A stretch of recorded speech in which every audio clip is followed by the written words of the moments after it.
भाद्रपद महिन्यातील अतिशय महत्त्वाचा समजला जाणारा आणि कोकणामध्ये भक्तिभावाने साजरा केला जाणारा गणेशोत्सव हा अवघ्या काही दिवसांवरच येऊन ठेपला आहे। त्यातच प्रत्येक गणेश चित्रशाळेमध्ये मूर्ती बनवण्याचं त्याचबरोबर मूर्तीला रंगरंगती करण्याच्या कामाला अतिशय जोरदार प्रमाणात सुरू आहे।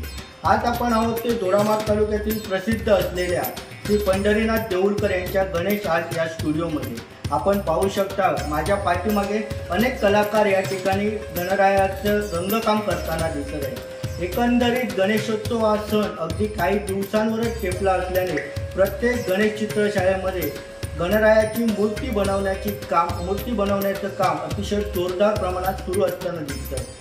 आज आपल्यासोबत आहेत या गणेश चित्रशाळेचे सर्व श्री पंढरीनाथ देऊळकर साहेब। सर्वप्रथम तुमचं आमच्या कोकण माझ्या ब्रेकिंग न्यूजवरती स्वागत करतो।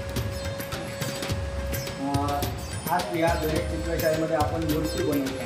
ही मूर्ती बनवण्याची जी कला आहे ती तुम्ही वडिलोपार्जित कला आहे की तुम्ही कुठे या कलेचं शिक्षण घेतलं? वडिलोपार्जित नाही, मीच चित्रकलेची आवड असल्यामुळे मला ती चित्रकलेची आवड असल्याने लोकांनी पुढे काढून म्हणजे प्रोत्साहन दिलं मला। त्यामुळे मी लहान गणपती करत इथपर्यंत पोचलो। माझे गुरु तात्या पेडणेकर यांनी मला जास्त मार्गदर्शन केलं या क्षेत्रात, त्यामुळे अजून प्रगती झाली। आता मुलगा प्रथमेश त्याने फाईन आर्ट केल्यामुळे त्याला ह्या क्षेत्रातली बरीचशी माहिती माहीत आहे, बरीच माहिती आहे। त्यामुळे याला अजून त्या कलेची जोड मिळाली। त्याला कालचा युवा प्रेरणा पुरस्कार मिळाला।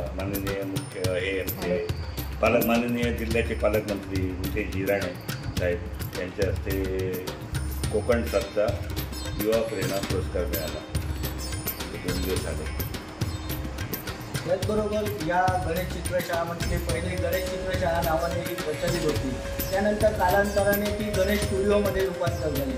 पण सद्यस्थितीत आपण या ठिकाणी पाहिलं तर या गणेश चित्रशाळेनंतर गणेश स्टुडिओमध्ये रूपांतर झालं।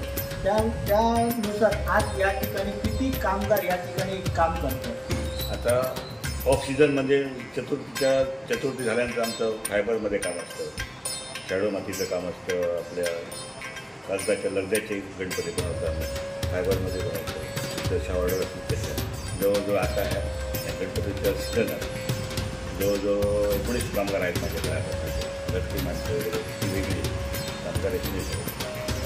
बरोबर। त्याचबरोबर अगदी अजून एक प्रश्न विचारतो की या गणेश शाळेमध्ये दोडामार्ग तालुक्यातील अतिशय प्रसिद्ध म्हणून ही गणेश शाळा ओळखली जाते आणि या गणेश शाळेमध्ये पाहिलं गेलं तर गोवा राज्य असो किंवा कर्नाटक राज्य असो, या ठिकाणातील गणेश भक्त या शाळेमध्ये दरवर्षी भेट देत असतात, आपलं गणपती या ठिकाणी सांगत असतात। परंतु सद्यस्थिती या शाळेतून किती गणपती बाहेर जातात व आजपर्यंत कुठे गणपती या शाळेतून गेलेले आहेत?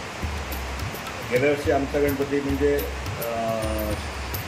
काश्मीरला गेला, जम्मू काश्मीरला। परत त्यांनी कालच येऊन ऑर्डर दिली, आम्हाला तुमच्याच पेटचा गणपती पाहिजे। आणि बाकी तिथे गोवा, सिंधुदुर्गात अशा आहेत, कर्नाटकात असतात, सिंधुदुर्गात सगळीकडे गणपती विकलेले आहेत। जास्त करून गोव्याला विमान आहेत, मोठमोठे जे गणपती आहेत ते गोव्यातले आहेत। आणि सार्वजनिक गणपती आहेत माझ्याकडे, पणजीचा आहे, वास्कोचा आहे, काळातला आहे, फिरायचं आहे, आंबोण्याचं आहे, म्हणजे बरेच गणपती अजून आहेत। म्हणजे 10-15 गणपती जवळ सार्वजनिक आहेत माझ्याकडे। अजून एक प्रश्न विचारतो की आज ज्या गणेश चित्रशाळा ते पाहायला गेलं तर कमी होत चाललेल्या आहेत, परंतु ज्या गणेश चित्रशाळांना शासनाकडून जी मदत मिळते त्या शासनाकडून मिळालेल्या मदतीवर आपण समाधानी आहात किंवा शासनाला आता आपण काय आवाहन करू? शक्यच नाही।